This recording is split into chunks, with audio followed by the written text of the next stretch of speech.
Right, but it starts at the first line of the Bible. I mean, the first line of the Bible says God created the heavens and the earth. So theologians very often didn't look at the earth. They looked at God and they look at our relationship with God. But now we've been told, particularly by Pope Francis, that we have three focal points in our lives: our love of God, our care for God, our worship of God, but then our care for the neighbour and our care particularly for those people on the margins.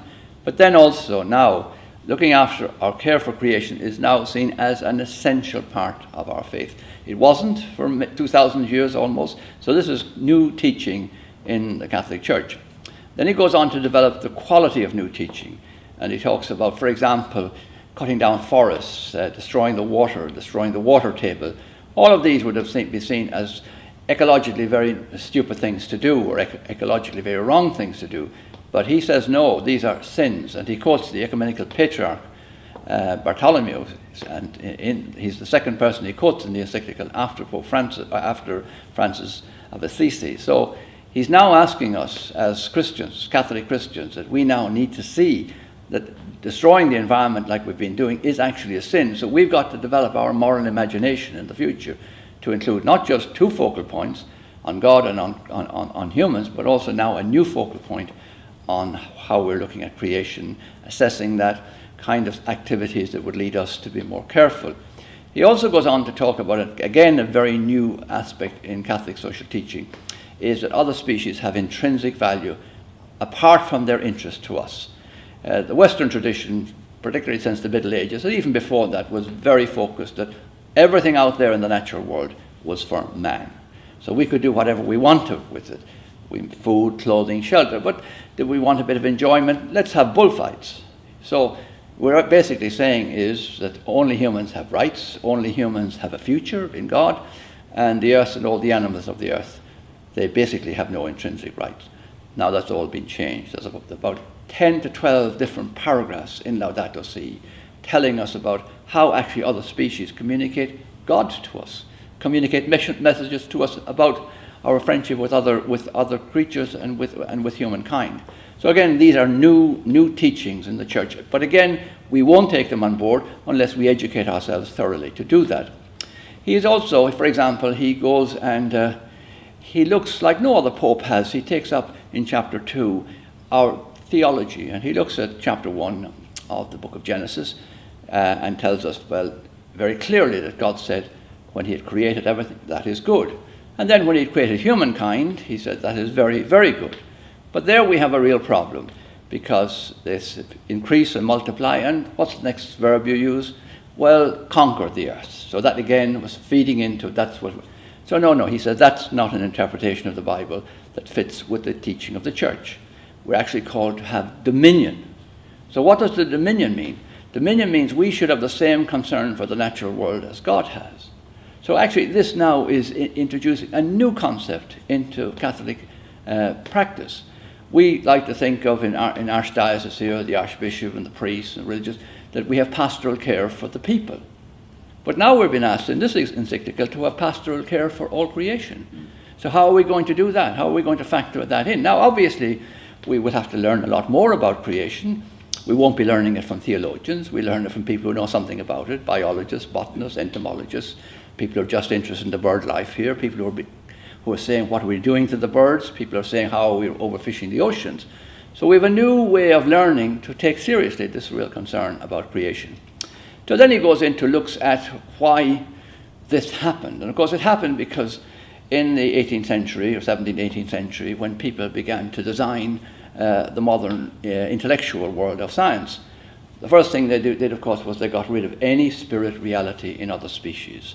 That was the Isaac Newton world. The world was a machine, a very good machine, a very well-calibrated machine. And we worked on that, and we built all kinds of technologies that worked on that. But we never thought that the technologies were going to destroy the life systems of the world. So he names them out. He talks about in terms of the chemicalization of the planet. What are we doing to it in long term, to our future? He talks about climate change. Now, there was a big discussion, is climate change happening? Is it not happening? Very simple, number 23, climate change is happening. Why is it happening? Because people, human beings mainly, are emitting gases, greenhouse gases into the air, and they've increased the amount by 1/3 since the 1750s. Who will it affect most? The poor. In the Philippines 3 years ago, you had that extraordinary typhoon Haiyan that killed 7,000 or 8,000 people, but did multiple $1 billion damage also. We had in Fiji there in February of this year, you had the terrible cyclone. Nothing like it ever happened, Winston, before. Who will be affected if sea level rises by a metre and a half? The people of Bangladesh, not necessarily the people of... So here he's saying something very clear. Those of us who have benefited from fossil fuel for 250 years, we're actually benefiting from it, but those who are losing out on are people who never benefited from it at all. So he's very clear on that. And one thing he's very central on is the connection between the cry of the poor on the one side and the cry of the earth on the other. That wasn't always so, and even in secular documents of the United Nations, they would be looking at ecology on one side, they would be looking at social justice on the other. Now he's brought them all together. Then he goes through at the end of the encyclical, which I think is absolutely lovely, saying, here we are people who have sacraments. But have we used the sacraments? Have we a little drop of water when we're baptizing someone? I mean, the reality was, the reason we use water, it's the reality of life, it's the reality of cleansing. We should be much more engaged with the reality of water in baptism. And many churches here in the Archdiocese would say, oh, that's the same, it is about new life. And many of them would actually check their waters to see, actually, are there disastrous elements in the water. So, in other words, and then he goes on to talk about the Eucharist as not just a table of fellowship, not just with our fellow human beings, but he talks about a cosmic offering up of all creation. He said it's a cosmic event. Whether you're celebrating in a barrio chapel, 25 people, or in St. Peter's, here is the heart of what Eucharist is, offering up the totality of the universe, about which we know more than St. John or St. Paul. We know how the universe began. We know our bodies, the atoms of our bodies, are part of that great flaring force 13 billion years ago, on the great gigantic stars that created all the elements for our bodies. We know how life emerged on the earth and that we are connected to all life. So we have a wonderful background now to begin to bring in our theology and our spirituality to, in a sense, make the connections, all the dots. And we have to be very grateful for Pope Francis, because I would say, if you compare his teaching with the teaching of Paul VI, the teaching of John Paul II, Benedict, all you have to do is look at the Compendium of the Social Teaching of the Church, which was published in 2004. There are 15 chapters on the chapter on the environment, 15 pages. On the chapter on human work, there are 26 pages.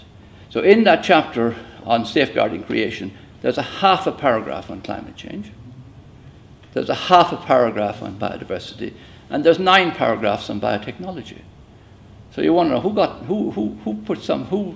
was there? Was there money? So, in other words, this is a huge, huge breakthrough. We've gone from pre-kinder to almost doctoral level. But it won't happen unless we educate ourselves. And he repeats that towards the end.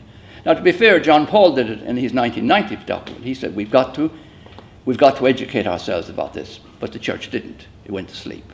So is the church now going to go to sleep again on this, one of the best documents we've ever got from the Roman bishop or Roman pontiff? No. And what I'm making a suggestion tonight at my talk, or tomorrow at my talk, and I make it on my book. I think Pope Francis has done a wonderful thing in terms also of his teaching. All the papal encyclicals since 1891, they were written by popes. What would the Pope do? He'd quote the Old Testament, he might quote the New Testament, he might quote one of the fathers, the Cappadocians, he might quote Thomas Aquinas, then he'd quote previous popes. They would never, ever, never quote a bishop's conference. So that tells you something about Vatican II, when we were supposed to be all the people of God. No pope, until Francis, had ever quoted a bishop's conference. Now, that's what he does. That's the way. So what I would say is, we start with a synod, a 3-year synod process. Start in your parish and your archdiocese. The first thing you have to do is what he asks us to do, to get intimate again with the natural world. Not to be passing advice, I don't know the name of that tree. We are now, we are humans, we're on a journey with every other species. We're now asked to come to understand them again. So then we would be asked to look at some of the issues that he raised, like climate change and energy. What can we do here And the people who would help educate ourselves would not all be Catholic. It wouldn't be going to synagogue or mosque or church, but they'd be people who know and love the natural world. So we would be facilitating that. So then we would look at the issues. How do we use water? How do we use plastics? There's 5 trillion bits of plastic in the oceans of the world. And I'm the year of plastics. World War II, baby. Just end the World War II. That's 70 years. So then you would also begin to move prayers. You will notice in his encyclical, he has 2 gorgeous prayers at the end. And that's what he does almost always. So we have to get a new spirituality. There's no good in saying we'll go back and have another rosary about this. I've nothing wrong with the rosary, but we've got to get new spiritual and new rituals as well to connect us to all this extraordinary reality that he's talking about. So that's what you do the first year. The second year you would do it at a national level here in Australia. And probably you would particularly bring in the oceans, because the oceans, I make the point that World War II ended in 1945 on land.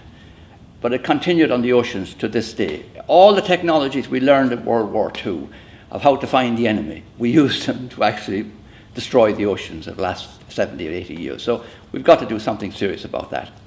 So then the third would be an international process, where the same process would be looked through, getting into it again with the natural world at a national, international level, looking at these issues, water, the oceans, climate change, destruction of biodiversity, and also then a spiritual and a theological process that helps to direct us and give us energy.